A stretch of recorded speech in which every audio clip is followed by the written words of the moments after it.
बेशक आदमी जो है, इंसान जो है वो नुकसान में है। इन्नल इंसान लफी खुस्र, वो खसारे में है। बेशक आदमी नुकसान में है, घाटे में है।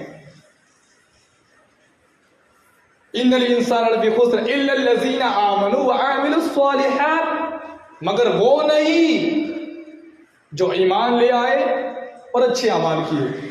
फरमाया बेशक आदमी खसारे में है, घाटे में है, नुकसान में है, मगर वो शख्स नहीं, वो इंसान नहीं, वो आदमी नहीं जो ईमान ले आया और अच्छे अमाल कर रहा है। यानी अगर दुनियावी लिहाज से उसने कितनी भी तरक्की अगर हासिल कर ली, वो कितना भी कामयाब अगर हो गया, अगर वो ईमान वाला नहीं है तो वो नुकसान में है, वो घाटे में है। अगर उसके अमाल अच्छे नहीं है तो फिर वो दुनियावी लिहाज से कितनी बड़ी वो डिग्री पाले, मगर वो कुरान पाक कहता है, वो नारे किताब फरमा रही है, वो नुकसान में है, वो घाटे में है। फायदेमंद तो वो है जो ईमान ले आया, जो अच्छे अमाल कर रहा है। हजरात, मैं इस आयत को थोड़ा सा अपनी मिसाल के थे ताकि आपके जहन के अंदर पूरी तरीके से बात एकदम फिट हो जाए, और मैं ज़्यादातर मिसालें पेश करता हूँ ताकि मिसाल पेश करने से समझने में आसानी पैदा होती है। अगर हम कोई अगर बिल्डिंग अगर बनाते हैं तो बिल्डिंग बनाने के लिए खास ज़मीन की ज़रूरत होती है। पहले हम इंजीनियर तलाश करते हैं, इंजीनियर को बुलाकर फिर वो हमें नक्शा बताता है, वो ज़मीन को देखता है। अगर बिल्डिंग अगर बहुत बड़ी है, ऊंची है, मजबूत अगर हमें बनाना है कि वो टिक सके, तो ज़मीन भी तो अच्छी चाहिए ना। ऐसी कि किसी भी ज़मीन पर हम बिल्डिंग नहीं खड़ी कर सकते। इंजीनियर पूरी बातें बताता है, फिर वो एक नक्शा तैयार करता है, और उस नक्शे के तहत जो कारागिर होते हैं, जो मजदूर होते हैं, वो काम करते हैं। तो बिल्डिंग बनाने के लिए वो खास हमें एक ज़मीन बताता है। ज़मीन बताने के बाद फिर वो नक्शा तैयार करता है। उस नक्शे के मुताबिक फिर जो कारागिर, जो मिस्त्री लोग होते हैं, जो मजदूर लोग होते हैं, वो उस नक्शे के मुताबिक फिर उस बिल्डिंग का काम शुरू करते हैं। तो फिर उसके बाद उस ज़मीन वो कालम खड़े करते हैं, बड़े बड़े बीम खड़े करते हैं। हाँ, बिना कालम से तो बिल्डिंग खड़ी नहीं हो सकती, वो तो गिर जाएंगी। पहली बात तो बिल्डिंग बन ही नहीं सकती, वो टिक नहीं सकती। वो कालम खड़े करते हैं। कालम खड़े करने के बाद फिर ईंटों से बाकायदा उसकी जुड़ाई होती है, ईंटों से उसकी जुड़ाई होती है। सीमेंट यूज़ किया जाता है, उसके ऊपर फिर प्लास्टर चढ़ता है। प्लास्टर चढ़ने के बाद ऊपर फिर छत डलती है, छत डलने के बाद फिर कलरिंग होती है, और फिर बाकायदा फिर आपकी बिल्डिंग बनके तैयार है। ईमान की बिल्डिंग अगर बनाना हो तो हमें चाहिए कि हमें कोई इंजीनियर तलाश करे। अल्हम्दुलिल्लाह, वो इंजीनियर जो सरजमीन बरेली से आला हजरत जिसका नाम है, वो इंजीनियर आया और हमें नक्शा बता दिया, जिससे हम उस नक्शे को मसलक आला हजरत का नाम देते हैं। वो इंजीनियर, लोगों ने कैसे कैसे इंजीनियर चुने, किसने अशरफ अली थानवी को चुन लिया, हाँ, किसने इस्माइल देहलवी को चुन लिया। अरे जो काबिलियत नहीं रखती उस बात की, वो कैसा इंजीनियर है। अगर बिल्डिंग अच्छी बनाना है तो फिर हमने इंजीनियर चुना बरेली का ताजदार इमाम अहमद रजा खान रहमत व रिजवान, जिन्होंने हमें एक नक्शा दिया और उस नक्शे को हमने मसलक आला हजरत का नाम दे दिया। वो नक्शा दिया और उन्हें बताई कि ज़मीन अगर तुम ईमान की बिल्डिंग अगर खड़ी करना चाहते हो तो इसके रसूल की ज़मीन होना चाहिए, इसके रसूल की ज़मीन होना चाहिए। बगैर यानी ज़मीन अगर अच्छी हो तो बिल्डिंग टिक सकती है, तुम्हारे कालम वहाँ पे अच्छी तरीके से फिट हो सकती है। तो इसके रसूल है क्या? अरे जब किसी से इश्क हो जाता है तो फिर अपनी नहीं चलती, खाली उसकी चलती है। जब किसी से मोहब्बत हो जाती है, अपना कुछ नहीं चलता, अब जो भी चलती है महबूब की चलती है। अब महबूब जो कहेगा उस पर राजी है। महबूब कहेगा ये तो हाँ ठीक है, मैं ये चाहती हूँ, हाँ ये है, मैं ये चाहता हूँ, हाँ ठीक है। जिसमें तेरी मर्जी उसमें मेरी मर्जी, जिसमें तेरी रजा उसमें मेरी रजा। ये कौन सी बात है? इश्क का दावा भी कर रहे हो, इश्क का दावा भी हो रहा है और मर्जी अपनी चला रहे हैं। इश्क का दावा भी हो रहा है किसी से, उनकी अदाओं से मोहब्बत नहीं है। इश्क रसूल की ज़मीन जब आला हज़रत ने पेश को फरमाया, अल्लाह की सरताबा कदम शान है ये, इंसान ही इंसान वो इंसान है ये। कुरान तो ईमान बताता है ही नहीं, ईमान ये कहता है मेरी जान है ये तो इश्क है ना। आला हज़रत क्या इंसान नहीं मानते, इंसान मानते, मगर जरा शेर तो समझिए आला हज़रत की शायरी। अल्लाह की सरताबा कदम, सर से लेकर पांव तक हुजूर की तरफ इशारा, अल्लाह की सरताबा कदम शान है ये, इंसान नहीं इंसान वो इंसान है ये। और कुरान तो ईमान बताता है इन्हें, ईमान ये कहता है मेरी जान है ये। और जब किसी से मोहब्बत हो जाए तो उसके ऐब नहीं देखे जाते, उसके ऐब छुपाए जाते हैं, उसकी बुराई पर पर्दा डाला जाता है। और यहाँ तो कोई ऐब है ही नहीं, महबूब को तो, मेरे आका को तो ऐसा बनाया, कोई ऐब रखा ही नहीं। ये आम महबूबों की बात है कि उनमें ऐब होता है तो मुहीब उसको बयान नहीं करता, उसको छुपाता है। मगर यहाँ तो इश्क का दावा भी हो रहा है, हुजूर को अपनी तरह बशर भी समझा जा रहा है, तरह तरह की बातें हैं। देखिए दरअसल की और एक मिसाल दे दूं इस पर कि एक छोटा बच्चा है, अब उसकी माँ ने उसको लिटा दिया और कहीं चली गई। खेत में मजदूर थी, वो मजदूरी कर रही थी, अब उसको लिटा दिया, बच्चा थोड़ा सोया। जब उसकी आँख खुली तो उसकी माँ मौजूद नहीं थी, 3-4 कोई लोग अजनबी लोग थे वो वहाँ पे खड़े थे। अब बच्चे ने जब वो नए नए चेहरे देखे तो उसने रोना शुरू कर दिया। उन 3-4 आदमी में कोई बोला कि यार कितना काला बच्चा है, इसने कहा कि ऐसा लट्टा चपटा है, किसने कहा कि हबशी है, किसने कहा बदबूदार है। मगर जैसी बच्चे की आवाज माँ के कानों में गूंजी, उसकी ममता तड़प उठी, उसने अपना कान छोड़ा और बच्चे को लेने के लिए वो आ गई, सीने से लगा लिया, कलेजे से लगा लिया। ऐ मेरे चांद, ऐ मेरे गुलाब, ऐ मेरे कलेजे के टुकड़े, ऐ मेरे सूरज, ऐ मेरे आफताब, या अल्लाह। ये लोग तो कभी काला कलोटा कह रहे थे, ये तो उसे चांद कह रही है। ये तो बदबूदार कह रहे थे, तो गुलाब कह रही है। ये तो हबशी कह रहे थे, ये तो आफताब कह रही है। पता चला वो पराये की नजर थी, ये माँ की नजर है। पराया वो अलग नजर से देख रहा था, माँ जो ममता की नजर से देख रही, तो कभी बेटे को गुलाब कह रही थी, कभी वो चांद कह रही थी, कभी वो लख्ते जिगर कह रही थी। अगर सहाबी की नजर हो, सिद्दीक अकबर की नजर हो, तो कभी या रसूलुल्लाह कह के आवाज दी जाती है, या नबी अल्लाह कह के आवाज दी जाती है, या हबीब अल्लाह कह के आवाज दी जाती है। और अगर मुनाफिक हो तो कोई अपने जैसा बशर कहता है, तो कोई कहता है कि उनको इल्म गैब भी नहीं है। तरह तरह की बातें होती है।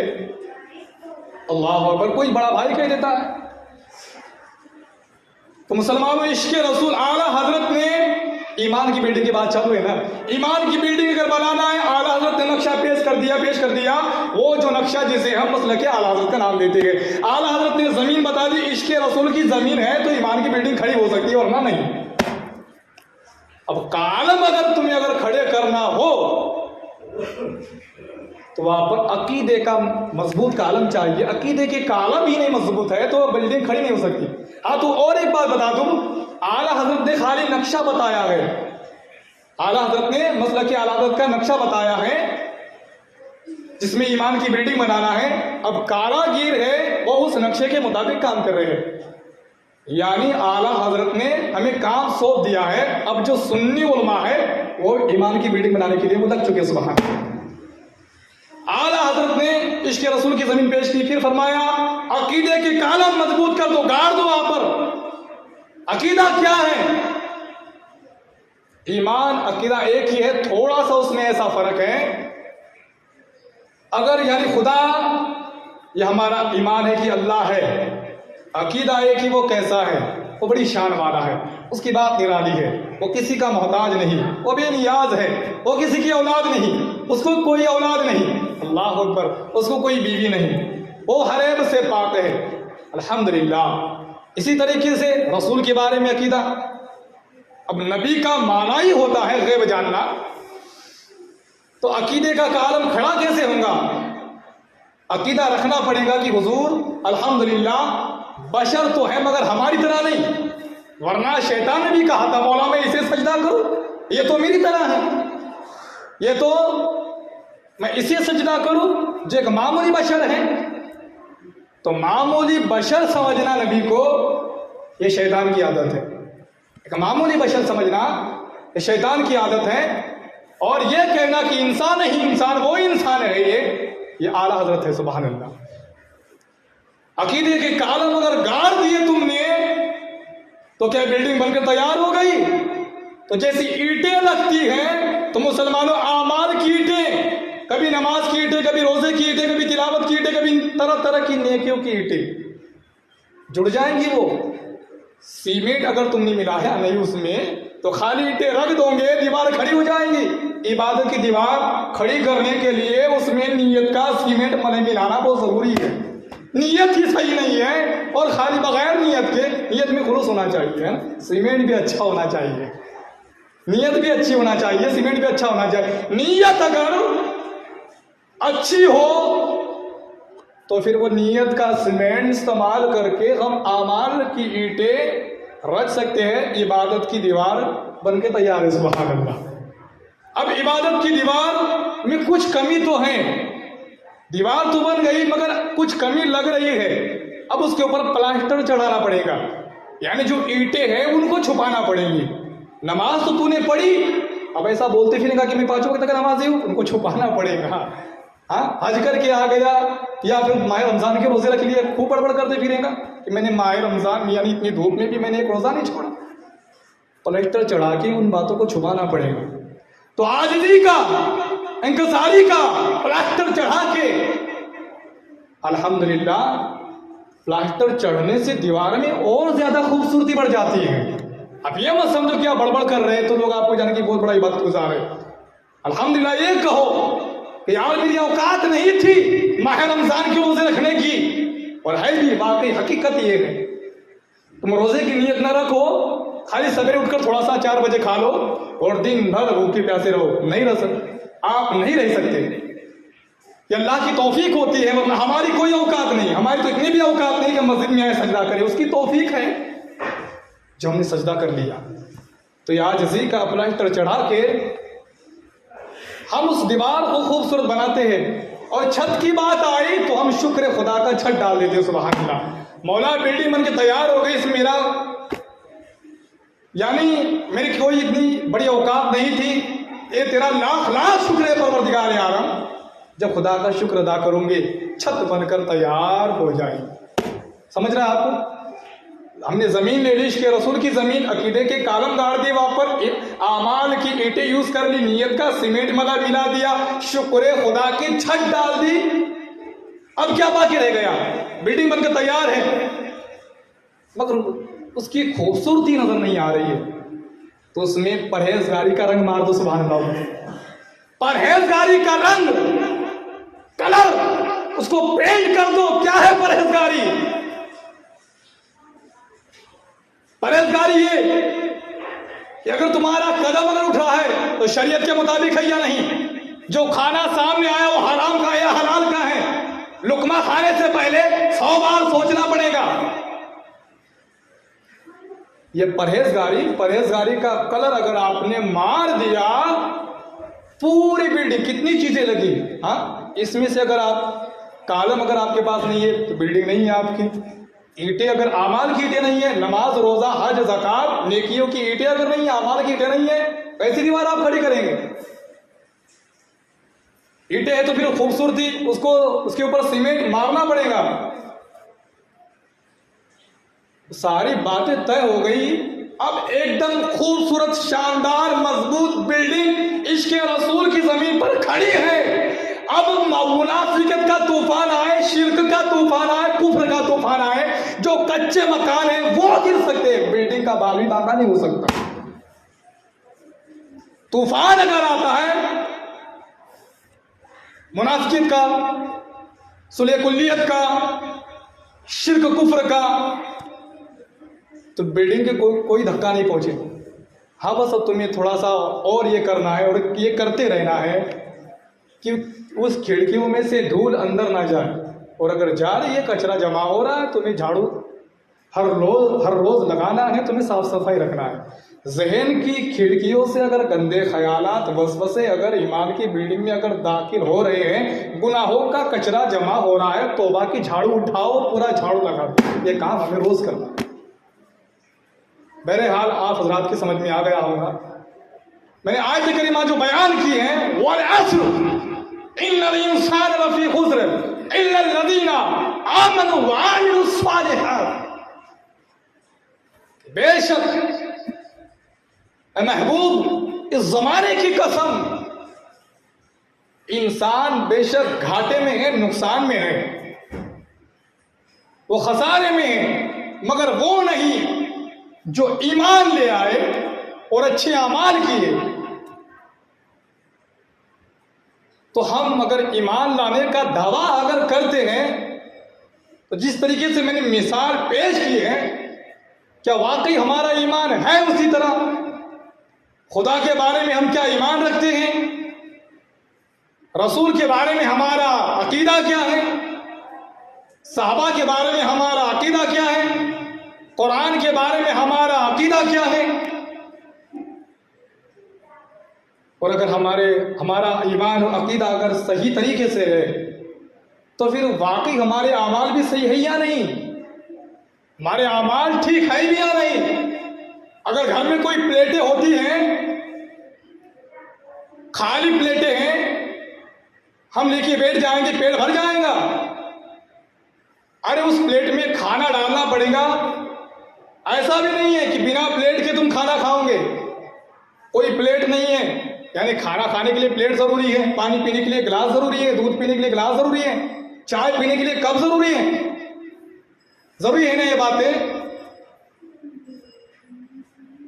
तो नमाज की प्लेट में इश्क रसूल एक खुराक है, एक खाना है। इश्क रसूल अगर तुम्हें एक खुराक अगर लेना है, बिना प्लेट के ले लेंगे आप। इश्क रसूल का अगर जाम अगर यानी चाहे अगर पानी अगर पीना है, बिना गिलास से पी लेंगे आप। दावे तो बहुत हो रहे हैं मियाँ हमारे जैसा कोई इश्क रसूल नहीं है, और बिना प्लेट से खाना खाया जा रहा है। आप समझो वो कैसा, यानी वो खाना जो बिना प्लेट फर्श पे रख दिया है, प्लेट नहीं है, जमीन पे रख के खाया जा रहा है, कितने बैक्टीरिया उसमें, यानी वो खाना अच्छा है भी या नहीं? वो तो गंदा हो चुका है। वो कैसा खाना? वो खाना खाओगे तो सेहत नहीं बनेगी, बीमार पड़ जाओगे। तो उसी तरीके से एक मिसाल है कि नमाज जो पढ़ रहे हैं तो ये हमारी प्लेटें हैं, जो हम पानी पी रहे हैं गिलास में। उसी तरीके से जो हज ले लो, ज़कात ले लो, तरह तरह की नेकियां ले लो, तो इश्क रसूल एक खुराक है जो तुम्हें नमाज की प्लेट के जरिए से खाना पड़ेगा। इश्क रसूल वो जाम है, वो शरबत है जो तुम्हें रोजे के गिलास से पीना पड़ेगा। बगैर गिलास से पानी नहीं पिया जा सकता, बगैर प्लेट से खाना नहीं खाया जा सकता, बगैर नमाज से इश्क रसूल की खुराक खाई नहीं जा सकती, बगैर रोजे के इश्क रसूल का जाम नहीं पिया जा सकता। और ऐसा भी नहीं कि प्लेटें तो है, यानी बहुत नमाज है, बहुत रोजे, इश्क रसूल ही नहीं, खाली प्लेटें लेके घूम रहे हैं, खाली गिलास लेके घूम रहे हैं, ऐसा भी नहीं चलेगा। दोनों बातें बहुत होना जरूरी है। तो मुसलमानों, बातें तो जहन में आ रही है। आज बड़ा दिल बोल रहा है मेरा अभी तकरीर करने का, कभी कभी वक्त साथ नहीं देता। बस वाकई मेरा बस एक मिशन होता है कि आप लोग मेरी बातों को जहन नशीन करो, दिल की तख्तियों पर उतारो। और एक मिसाल मेरे जहन में आ गई, दिल की तख्तियों में भी उतारेंगे कैसे? पहले ज़माने में पार्टी हुआ करती थी, पार्टी और खड़ू हुआ करता था। तो अगर टीचर अगर हमें कोई पढ़ाना चाहता है, दूसरा पार्ट अभ्यास अगर दे रहा है, तो पार्टी पर अगर हमने पहले से कुछ लिखा हुआ है या फिर कुछ कारागिरी हमने, टीचर नहीं थे, कर बैठे, कुछ ड्राइविंग उतार ली है, तो पहले उसको मिटाना पड़ेगा, है ना, पहले उसको मिटाना पड़ेगा, फिर टीचर ने जो सबक दिया है उसको पार्टी पे उतारना पड़ेगा। यानी पहले जो पार्टी पर लिखा है उसको मिटाओ, फिर टीचर ने जो सबक दिया उसको पार्टी पर लिखो। फिर जब आप टीचर के पास जब पेश करेंगे तो वाकई बहुत खुश होगा और आपको अच्छे अंक भी देगा। आपने ऐसा ना किया, पहले से लिखा हुआ था उसको भी रहने दिया, टीचर पढ़ा रहे उसको भी वही उतार दिया, और पढ़ा वही भी उतार दिया, टीचर के पास पार्टी पेश कर दी। क्या समझ में आ रहा उसे? क्या लिखा तूने? वो कहेगा टीचर आपने जो बोर्ड पे जो लिखा था मैंने वैसा का वैसा उतार लिया है। अब बेवकूफ, कुछ समझ में नहीं आ रहा। पहले जो लिखा था क्या तूने मिटाया नहीं? मैंने नहीं मिटाया। वैसी पार्टी लेके जब हम कयामत के दिन पेश होंगे, हाँ मैंने नमाज की फजीलत लिखी है, रोजे की फजीलत, और फिर जब वो देखेंगे कि वहाँ पे पहले से गुनाह भी लिखे हुए हैं, हाँ तकब्बुर भी लिखा हुआ है, उसी पर सारा चढ़ाया हुआ है, और इस देखेंगे ये बेवकूफ़ ये क्या लेके आया है। वो कहेगा कि मैं नमाज की फजीलत लिखी थी मैंने। तो बेवकूफ़, पहले वो मिटाना था, पहले दिल की सफाई करना थी, पहले अपने गुनाहों से सच्ची तौबा करना थी। हाँ, पहले अपने गुनाहों से सच्ची तौबा करना थी, और फिर उस तौबा के जरिए से पूरी पार्टी साफ कर ली। अब टीचर ने जो पढ़ाया एकदम सही तरीके से उतार दिया, तुम पेश करोगे, टीचर खुश हो, एकदम खुश हो जाएगा। सुभान अल्लाह, बहुत ही बेहतरीन खूबसूरत तरीके से इसने लिखा, साफ साफ समझ में आ रहा है। वही पार्टी जब कयामत के दिन हम लेके जाएंगे, एक मिसाल है, सारे गुनाहों को उस पार्टी पर से हमने तौबा के जरिए से मिटा के रख दिया है, और एकदम शानदार अंदाज में अच्छे राइटिंग में अगर हमने नमाज की फजीलत अगर लिखी है, हम पेश हो जाएंगे, फरिश्ते खुश हो जाएंगे। सुभान अल्लाह, बहुत बेहतरीन तरीके से लिखा है। तो यहाँ जब बात होती है कि जब बच्चा पास होता है तो अगली क्लास में जाता है, वरना वही रह जाता है, वहाँ पर भी वैसा ही होगा। अगर हम पास हो गए तो हमारे लिए जन्नत है, वरना फिर अगर फेल हो गए तो फिर हमारे लिए जहन्नम है। अल्लाह तबारक व तआला ने इस दुनिया में हमें क्यों भेजा और किस लिए भेजा? जानते हो, जब मूसा अलैहिस्सलाम एक छिपकली को जब दीवार पर देख रहे थे तो अल्लाह तबारक व तआला से सवाल कर लिया। वो कलीम थे, यानी कलाम करते थे, डायरेक्ट खुदा से बात करते थे। परवरदिगार आलम, ये छिपकली भी क्या जरूरत है इसकी, इसको क्यों पैदा किया? हाँ, इसकी भी कोई ज़रूरत थी दुनिया में? तो रब तबारक व तआला ने कलाम किया, ऐ मूसा, तेरे पूछने से पहले, तेरे इस सवाल से पहले छिपकली ने भी मुझसे एक सवाल किया, कुछ इसी तरीके से, कुछ इसी तरह। मौला क्या? वो छिपकली ने पूछा कि मौला तूने मूसा को क्यों पैदा किया? हाँ, इसकी भी कोई ज़रूरत थी ज़मीन पर, क्यों पैदा किया? तो मैंने मूसा जिस काम के लिए तुझे चुना, तुझे मबऊस किया, तुझे दुनिया में भेजा, मैंने कोई भी चीज चाहे तिनका ही क्यों ना हो, मैंने फिजूल नहीं बनाया। मैंने हर किसी को अपने काम सौंप दिए हैं, और मैंने जो काम जिसको सौंप दिए वो काम कर रहा है, उस काम में वो लगा हुआ है। मैंने बाज़ फरिश्तों को लोगों के अमाल लिखने पर मैंने मुकर्रर कर दिए, वो उनकी ड्यूटी निभा रहे हैं। मैंने मुनकर नकीर को कब्र के सवालात पूछने पर मैंने रख दिया, वो ईमानदारी के साथ अपनी ड्यूटी निभा रहे हैं। बस इंसान ही ऐसा है कि जिस काम के लिए मैंने उसको पैदा किया वो काम वो ढंग से नहीं कर रहा है, उसको समझा दो।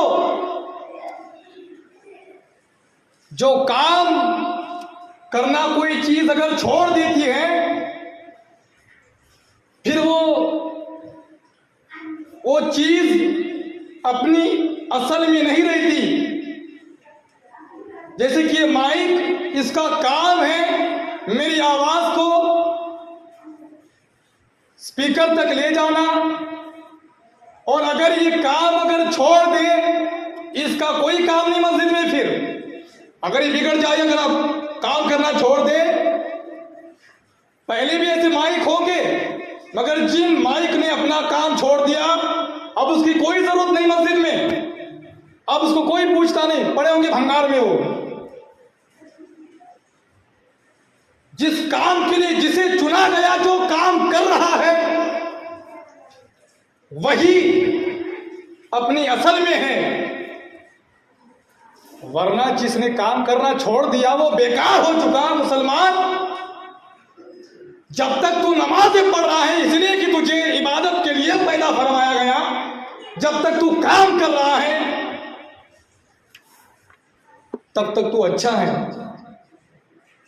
तू बेकार नहीं है। अगर तूने काम करना छोड़ दिया, तेरी कोई जरूरत नहीं है जन्नत में, खुदा को तेरी कोई जरूरत नहीं है। जैसे ये चीजें भंगार में चली जाती है, तू भी जहन्नम में चला जाएगा, इसमें कोई शक नहीं है। जैसे ये चीजें भंगार में चली गई, तू भी जहन्नम का ईंधन बन जाएगा। तो अपने आप को, अपनी औलादों को जहन्नम का ईंधन बनाने से बचाओ। क्या हमसे इतना भी नहीं हो सकता कि हम खुद आग से बचे और बचते रहे? दुनियावी मुसीबतों से, परेशानियों से बहुत डरते हैं हम,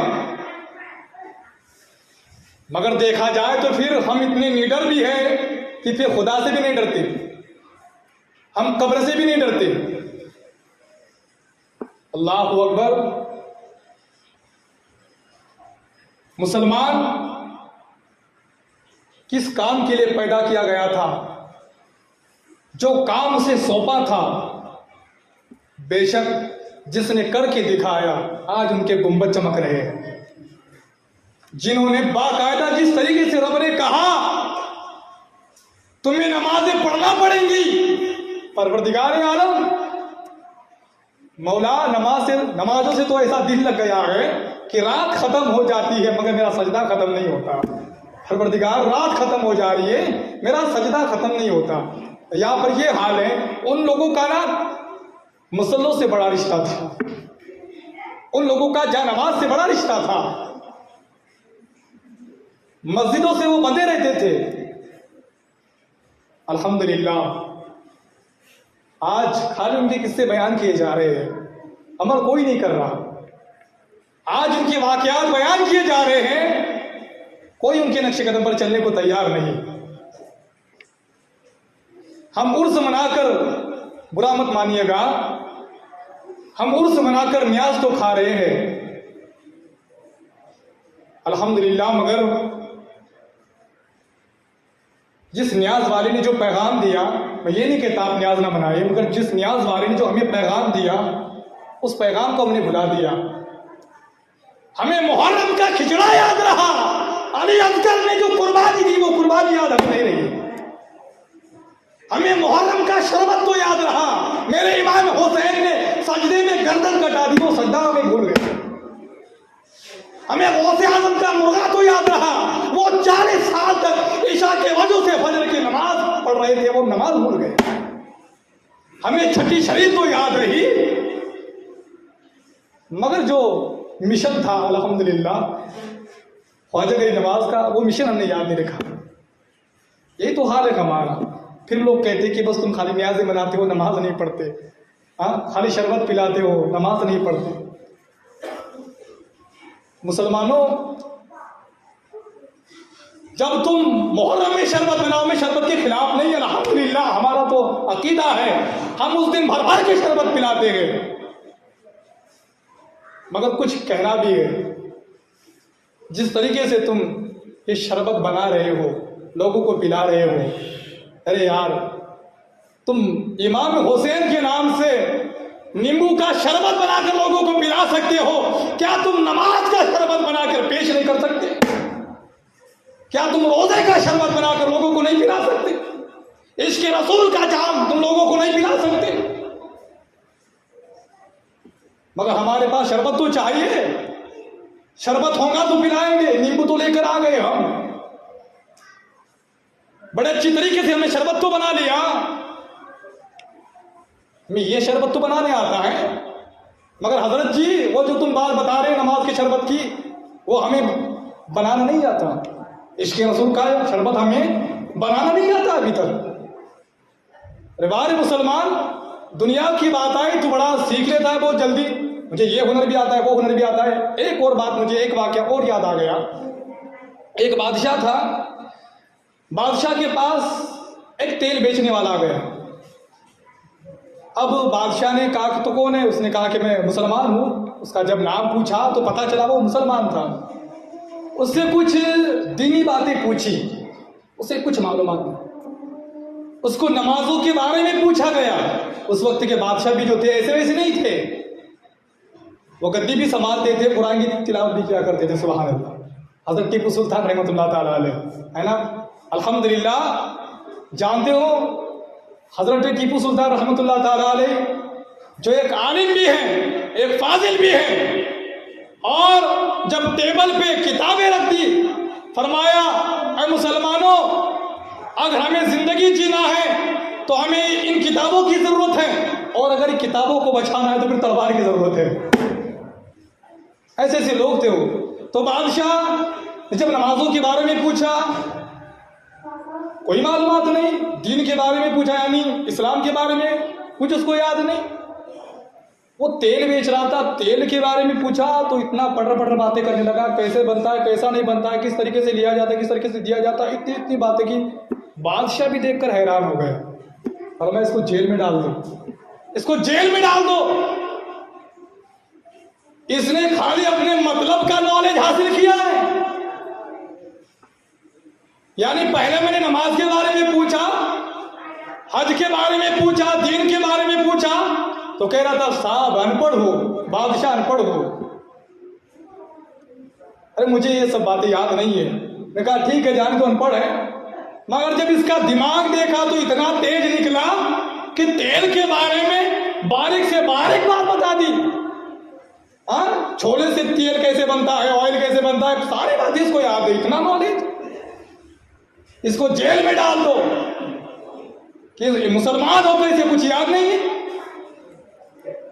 मगर उसका बेटा जो था वो हाफिज कुरान था, आलिम कुरान था, उस तेल वाले का लड़का।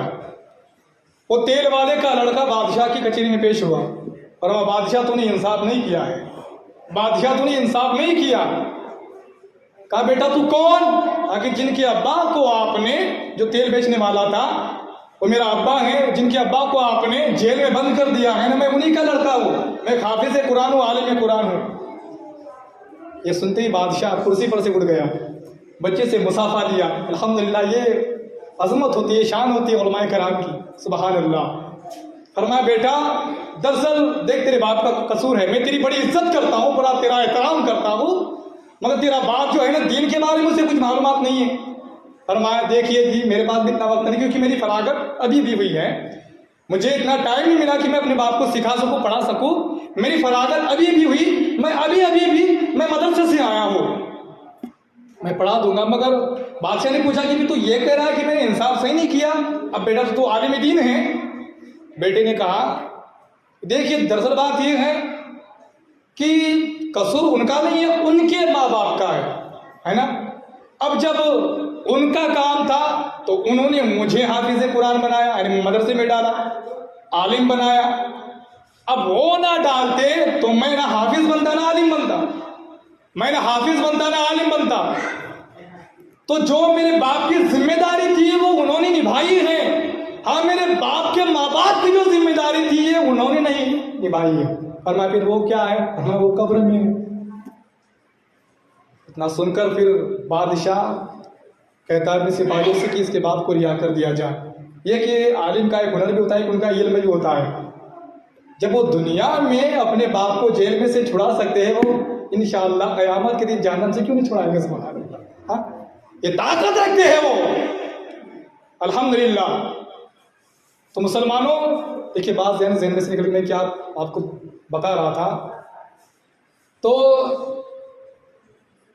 इस तरीके से हमने, यानी रब तबारक व तआला ने हमें शरबत की बात बता रहा था कि अगर हमें, यानी अगर पूछा जाए कि हजरत जी हमें तो ये भी याद नहीं है कि नमाज का शरबत कैसे बनाए, हाँ, रोजे का शरबत कैसे बनाए और लोगों को कैसे पिलाया जाए, हमें ये शरबत बनाना ही नहीं आता, इश्क रसूल का जाम हमें बनाना ही नहीं आता, कैसे बनाएंगे हम और क्या लोगों को पिलाएंगे? तो जाहिर सी बात है अगर हम कोई शरबत अगर हम दुनियावी शरबत अगर सीखे हैं तो किस तरीके से सीखे हैं? जाहिर सी बात है, हमारे घर में कोई बना रहा था तो हमने उस बनाने का तरीका देखा। अम्मी जान कैसे नींबू काट रही थी, अम्मी जान कैसे शक्कर मिक्स कर रही थी, कैसे घोल रही थी, शरबत बनकर तैयार कर रही थी और हम घर के लोगों को पिला रही थी। तो उसी तरीके से कि जैसे अम्मी जान ने घर का शरबत कैसे बनाया, फिर बाद में हमने सीखा और हम सीख भी गए। तो इश्क़ रसूल का शरबत, नमाजों का शरबत अगर हमें सीखना हो तो हमारे औलिया किराम की हमें हिस्ट्री पढ़ना पड़ेगी। गौसे आज़म ने कादरी शरबत कैसे बनाया, ख्वाजा गरीब नवाज ने चिश्ती शरबत कैसे बनाया, आला हज़रत ने रज़वी शरबत कैसे बनाया, ये सुहरवर्दी शरबत, ये नक्शबंदी शरबत, ये किस तरीके से बना। जब हम उनकी ज़िंदगी पढ़ेंगे और फिर जब हम गौर करेंगे, अल्हम्दुलिल्लाह हमें समझ में आएगा वाकई कि आला हज़रत ने शरबत किस तरीके से बनाया, गौसे आज़म ने शरबत किस तरीके से बनाया। देख देख के तो बंदा सीखता है ना। और फिर एक बार बनाएंगे, हो सकता है एक मरतबा खट्टा हो, दूसरी मरतबा हो। ऐसा नहीं कि आप एक मरतबा खाना बना रहे तो अच्छा ही बनेगा। ये भी आप यानी आप पहला है, अभी आप पहला काम कर रहे हैं तो आप आते जाए। अगर आपको कोई भी चीज़ अगर सीखना हो तो उसको लगातार यूज़ करना पड़ेगा। अगर आपको शादी से अगर बाइक सीखना हो, अब जहन में तो सब है, ये क्रोज है, ये ब्रेक है, ये फलाना, ये ढमका है। अब खाली एक बार चला रही आपको गाड़ी आ जाएगी, बाइक आ जाएगी। अरे मियाँ रोज आपको थोड़ा टाइम दौड़ाना पड़ेगी, यहाँ से वहाँ, यहाँ से वहाँ, यहाँ से वहाँ। बस आप कुछ महीनों तक ऐसा काम करते रहे, आप ऐसे पायलट बन जाएंगे। फिर कितनी भीड़ भी रहे, अल्हम्दुलिल्लाह बड़ी आसानी के साथ अपनी बाइक को निकाल सकते हैं। इसी तरीके से आप जो शरीयत की सवारी है, जो शरीयत की बाइक है, एक सवारी लीजिए, एक शरीयत की सवारी है। अगर आप उस पर बैठ जा रहे हैं तो अल्हम्दुलिल्लाह बड़ी आसानी के साथ आप सीख सकते हैं। आप रोज बरोज आप यूज करते जाए कि मेरा शरीयत के मुताबिक कदम है या नहीं। और अगर कई सवारी अगर अपना रुख मोड़ रही है तकब्बुर की तरफ, घमंड की तरफ, तो आजिज़ी वाली लगाम थोड़ी सी खींच लीजिए ताकि वो कंट्रोल में आ जाए। फिर बाकायदा आप तो हज़रात गिरामी, बोलने के लिए मेरे पास बहुत कुछ है, मगर बस आपका भी तो मैं इंतज़ार कर रहा हूँ। आप हज़रात अमल के मैदान में कब उतरेंगे? हाँ, हम अमल के मैदान में नहीं उतर सकते, हम जंग के मैदान में उतरेंगे। हाँ, वो लोग जंग के मैदान में भी उतरते थे तो अल्हम्दुलिल्लाह वो जंग का मैदान भी वो अमल का मैदान बना लेते थे। नमाज का वक्त हुआ, नमाज पढ़ने लग गए अल्हम्दुलिल्लाह। कैसे कैसे मैदानों में नमाज हो रही है। हाँ, ऊपर तलवारें लटक रही है और सजदे हो रहे हैं। जंगलों में, बयाबानों में पत्थरों पे सजदे हो रहे हैं। आज तो मस्जिद आलीशान है, पंखे लगे हुए हैं, हवा चल रही है, बस आदमी के पास वक्त नहीं है, आदमी के पास नमाज के लिए टाइम नहीं है, या फिर आदमी नमाज नहीं पढ़ना चाहता। ये उसकी हकीकत है ना। वक्त को तो हम ताना देते हैं, मेरे पास वक्त नहीं है, सीधी सी बात हम नहीं कर सकते ना, है ना। अपने आप को बचाने के लिए कोई एक ऐसी बात है, किसी बुजुर्ग ने फरमाई है कि खुद को बुरा कहने के लिए हिम्मत नहीं होती तो लोग कह देते हैं कि ज़माना बड़ा बुरा है। खुद को बुरा कहने की हिम्मत नहीं होती तो लोग कह देते हैं ज़माना बड़ा बुरा है। तो तू भी तो है उसमें, उस ज़माने में तू भी तो शामिल है। ज़माना हमसे है, दुनिया हमसे है, मगर वो लोग थे जिस ज़माने में रहे वो ज़माना बदल के रख दिया। हाँ, आला हज़रत जिस दौर में आए वो दौर ही बदल के रख दिया। गौसे आज़म जिस ज़माने में आए वो ज़माना ही बदल के रख दिया। हमारे साथ उल्टा हो जाता है, जिस ज़माने में रहते हैं ज़माना हमको बदल के रख देता है, जिस ज़माने में रहते हैं ज़माना हम ही चेंज कर देता है। ये हमारे साथ। तो कुछ ऐसी ताकत रखो, कुछ बन के दिखाओ ताकि दुनिया तुम्हारे पीछे चले और तुम रसूल अल्लाह के पीछे चलो। सुभान अल्लाह। सारा ज़माना तुम्हारे नक्शे कदम पर चले और तुम्हारा कदम मुस्तफ़ा के कदम पर, सुभान अल्लाह। वो क्या भाग सके जो ये सुराग लेके चले, अंधेरी रात सुनी थी चराग लेके चले, तेरे गुलामों का नक्शे कदम है राहे खुदा। अरे वो क्या भाग सके जो ये सुराग लेके चले, तेरे गुलामों का नक्शे कदम है राहे खुदा। वो क्या भाग सके जो ये सुराग लेके चले। मगर नक्शे कदम पर हमारा कदम है या नहीं? क्या वाकई हमारे हाथों में रसूलुल्लाह का दामन है या नहीं? गौसे आज़म का दामन है या नहीं?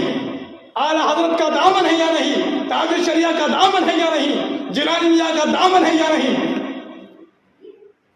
ये दामन ऐसा नहीं है कि आप हजरत का कपड़ा पकड़ते फिरो और फिर चिल्ला के कहो कि देखो अब मैंने दामन पकड़ लिया है।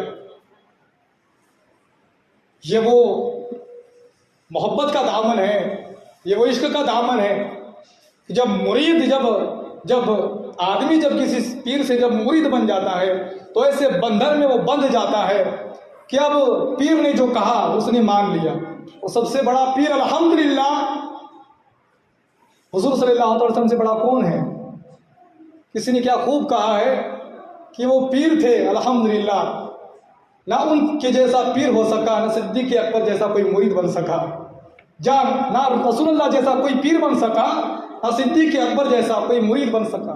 अल्हम्दुलिल्लाह ये ऐसी मोहब्बत थी उनके दरमियान कि जब कुफ़ार कुरैश उनके पीछे हैं, रात की तारीकी है, अल्हम्दुलिल्लाह हजरत सिद्दीक़ अकबर ने फरमाया हुजूर आप मेरे कांधे पर सवार हो जाए। और फिर वो इतना बड़ा बल्ला चढ़ रहे हैं, बड़ी थी, और रसूलुल्लाह को कांधे पर उठा लिया और फिर उस पहाड़ को चढ़ते जा रहे हैं। और जानते हो चढ़ते जा रहे हैं और उसमें एक काम सिद्दीक़ अकबर ये भी कर रहे हैं कि हमारे आने की खबर कुफ़ार कुरैश को लग ना जाए और हमारे नक्शे कदम को देखकर वो हमारे पीछे पीछे ना आ जाए। तो ऊपर हुजूर अकरम सल्लल्लाहु अलैहि वसल्लम कांधे पर हैं, सिद्दीक़ अकबर पहाड़ चढ़ रहे हैं, उसी के साथ साथ अपने नक्शे कदम को पाँव इस तरीके से मिटाते जा रहे हैं, यानी पाँव इस तरीके से घुमाते जा रहे हैं, ये हरकतें कर रहे हैं, इस तरीके से पाँव घुमाते जा रहे हैं और नक्शे कदम को मिटाते जा रहे हैं। अल्लाह अकबर। और फिर उस गुफा में जाकर या रसूलुल्लाह सल्लल्लाहु अलैहि वसल्लम पहले मैं जाता हूँ, कहीं वहाँ पर कोई जानवर तो नहीं है, कोई सांप बिच्छू तो नहीं है जो आपको नुकसान पहुँचाए, पहले मैं जाता हूँ। गए जब देखा कि एक सांप का बिल है, अपने बदन के कपड़े फाड़े और जहां जहां छेद थे सबको बंद कर दिया, मगर जब कपड़ा खत्म हो गया और एक छेद बाकी रह गया, मेरे आका सल्लल्लाहु अलैहि वसल्लम अंदर तशरीफ लाए और सिद्दीक़ अकबर रज़ी अल्लाह तआला अन्हु की गोदी में सर रख दिया, अल्हम्दुलिल्लाह। और फिर जो एक छेद बाकी था, कपड़ा खत्म हो गया, सिद्दीक़ अकबर ने अपनी एड़ी अपना पाँव मुबारक छेद पे रख दिया। अब जो सांप है वो काटते जा रहा है। आज के उलमा कहते हैं यूं किंग कोबरा था, और वो कोबरा अगर किसी को काट ले तो आदमी दम नहीं मारता, डायरेक्ट दुनिया से रवाना हो जाता है। तो हजरत सिद्दीक़ अकबर में वो पावर था कि जहरीला सांप उनका, यानी उनको उनकी जान नहीं ले सकता था, सुभान अल्लाह। तो बस कि जो आंसू, यानी जब सांप ने काटा और आंसू हुजूर सल्लल्लाहु अलैहि वसल्लम के रुखसारे पाक पर जब गिरे, मेरे हुजूर की आँख खुली, फरमाया सिद्दीक़ अकबर क्या हुआ? फरमाया हुजूर मुझे सांप ने काट लिया है। जैसे ही देखा हुजूर ने पाँव को हटाया, सांप फन निकाल कर बाहर आ गया। मेरे आका ने कहा तेरी इतनी हिम्मत, तू मेरे यार को काटा, मेरे दोस्त को काटा। फरमाया हुजूर गुस्ताखी माफ हो, मगर मैं कई बरसों से हूँ, मैंने हजरत ईसा अलैहिस्सलाम की महफिल में सुना था मोहम्मद अरबी सल्लल्लाहु ताला अलैहि वसल्लम नबूवत का ऐलान फरमाएंगे और जब वो पारे कुरैश उनको मक्के से निकाल देंगे तब वो इसी गार में आएंगे। मैंने गार का एड्रेस पता किया, इसी गार में आ गया। गार में आकर मैं बरसों से इंतजार कर रहा था, दीदार मुस्तफा नसीब होगा, हुजूर का चेहरा देखूंगा, वो दुहा वाला चेहरा देखूंगा, मुस्तफा जानी रहमत की सूरत देखूंगा। मगर हुजूर जैसी वो घड़ी आ गई, सिद्दीक़ अकबर ने मेरे सारे दरवाजे बंद कर दिए। या अल्लाह मैं तो तड़प रहा था, इस दरवाजे ले जाओ, वो दरवाजा भी बंद है, इस दरवाजे से जाओ वो दरवाजा भी बंद है। अब मैंने देखा एक ही रास्ता है, मौला मुझे माफ कर देना, दीदार मुस्तफा की तलब है। मैं काटता गया। सिद्दीक़ अकबर अपना इश्क दिखा रहे थे, मैं भी अपना इश्क दिखा रहा था।